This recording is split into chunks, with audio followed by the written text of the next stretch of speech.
Le journal avec Chartidiane Diao, Amadou Sall, plutôt le fils de l'ancien président de la République, convoqué par le parquet financier. Selon le quotidien L'Observateur de ce lundi, le fils de l'ancien président du Sénégal est attendu au parquet financier pour affaires le concernant. Retenez également que la division des investigations criminelles a été saisie pour l'ouverture d'enquête suite au rapport d'audit des finances publiques produit par l'IGF et certifié par la Cour des comptes. Pendant ce temps, la coalition Diomaye Président, en phase avec l'État dans la quête de justice face à la presse hier après-midi, et compagnie compte saisir l'Assemblée nationale pour plus de célérité dans le traitement des dossiers liés à la reddition des comptes.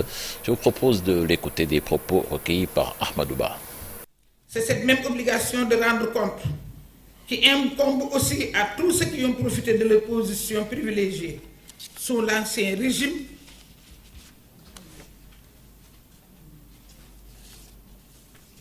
pour détourner nos deniers publics ou les milliards destinés au fonds Force Covid. Parlons du dossier fonds Force Covid. Je parle sous le contrôle de mon ami et frère, le ministre Guirassy.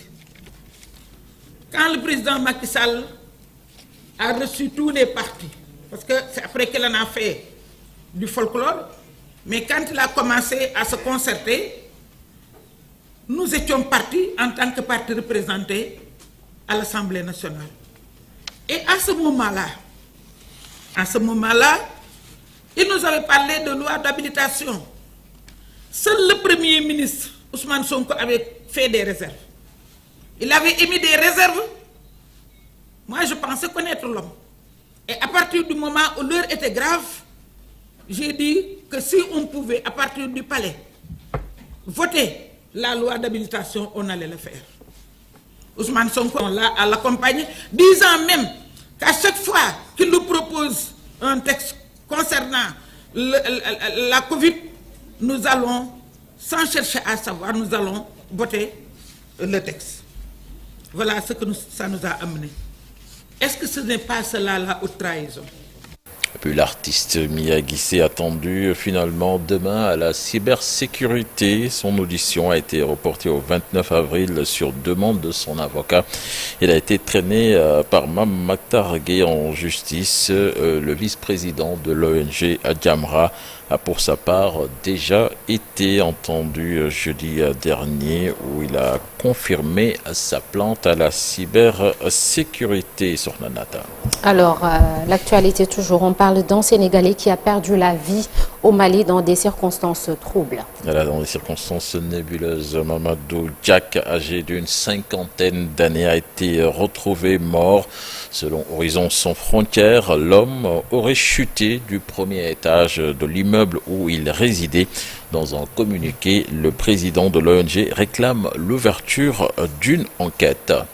Nous parlons de toute autre chose à présent avec les responsables du regroupement des boulangers du Sénégal qui dénoncent les méthodes employées par les services du commerce dans les contrôles des boulangers. C'est après l'arrestation d'un boulanger suite à un contrôle de poids et un non-déferment ayant entraîné une amende de 750 000 francs CFA. Ils disent reconnaître la légitimité des contrôles visant à assurer plutôt le respect des normes, mais exigent le respect de la loi. Le RBS a tenu une conférence de presse hier à Guédiawaye. Souleymane Seck, un des responsables, interrogé par Abdoulaye Patéane. Mais on a l'impression qu'ils font du dilatoire. Nous, aujourd'hui, on est dans les problèmes, on ne peut pas attendre.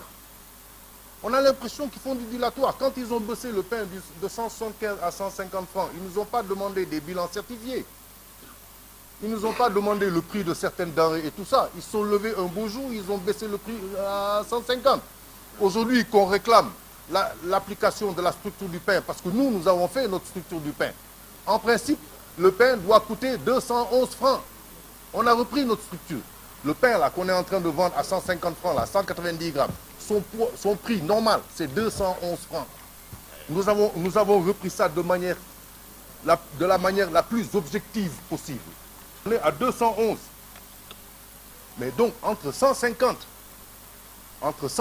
et 211, ça fait quand même 60 francs.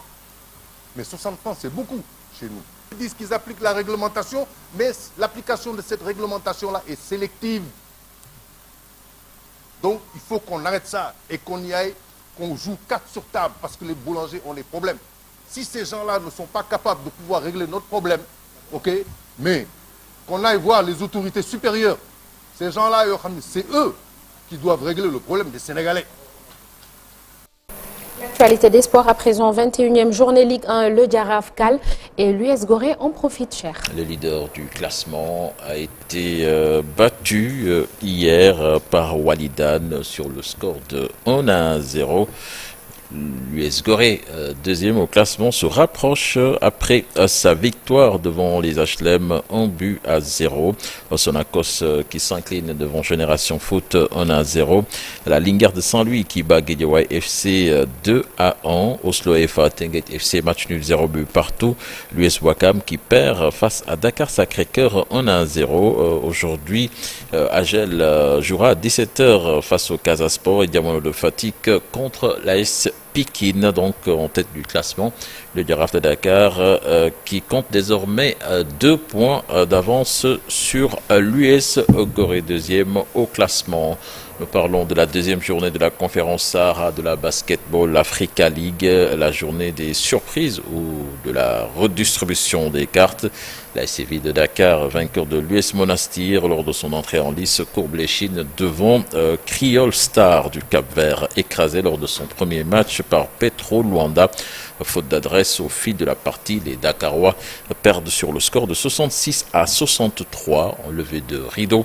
L'US Monastir de la Tunisie s'est bien reprise sous l'impulsion de son Sénégalais Babacar Sané en battant Petro Luanda sur le score de 87-73. La troisième journée de la conférence Sahara donc est prévue ce mardi avec des affiches l'US Monastir Creole Stars du Cap-Vert et la SCV de Dakar contre les Angolais de Petro Luanda. Sornanata.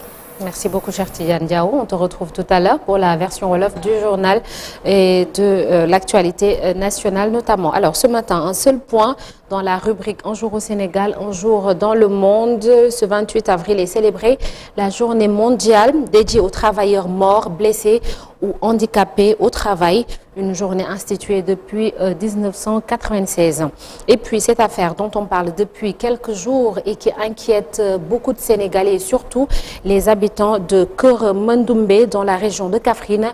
Un de leurs fils, Malik Diop, qui combattait aux côtés des soldats russes, a été capturé par l'armée ukrainienne.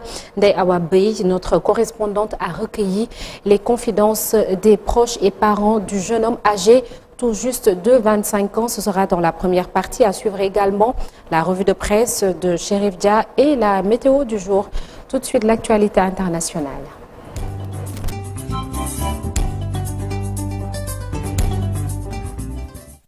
L'actualité internationale.